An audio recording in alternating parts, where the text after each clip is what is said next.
guys, welcome to Sweden, Norrköping Seaman Center. Yan, ito yung soccer field, basketball court. So we're gonna play basketball today here.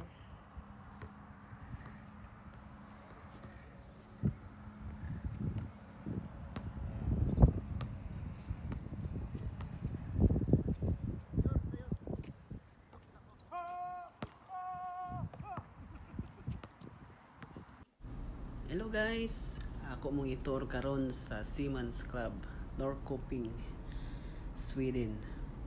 So mo ni ang sulod sa Seaman's Club guys. Kini nga area mo ni ang nadiri ang table tennis, na po diri ang ilahang gym equipment. So pwede ka diri magkuan duwa table tennis, pwede po ka mag treadmill, ay treadmill diri gilid, ay bike.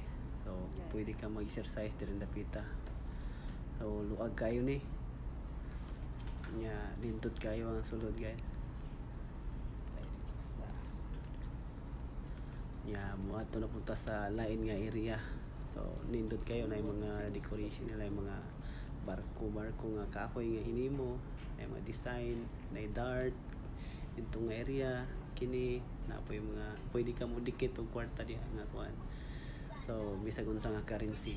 Kasagaran na yung Philippine currency ang gidikit ana. Ya, butangan yung pangan. Ya. Diya na idikit souvenir. O napud sila yung mga design, yung mga kuan. Not tying. Diri nga area na diri ang bilyaran. So, mga kauban. Pwede ka mo duwag bilyar diya libre. Diri dapita na po diri ang souvenir. So, pwede ka mong palit rin souvenir. Souvenir? Souvenir. So, diri ang kuan, dining area nila. Pwede ka mo order og mga pagkaon, drinks, anything you want, na sila yung kuan, baligya. Pwede nila i-serve, pwede lutoon. Open kayo, lingaw kayo din napita kay fresh kayo ang air nya summer pero bugnaw. Pwede mo ka mag jamming diri na yung guitar,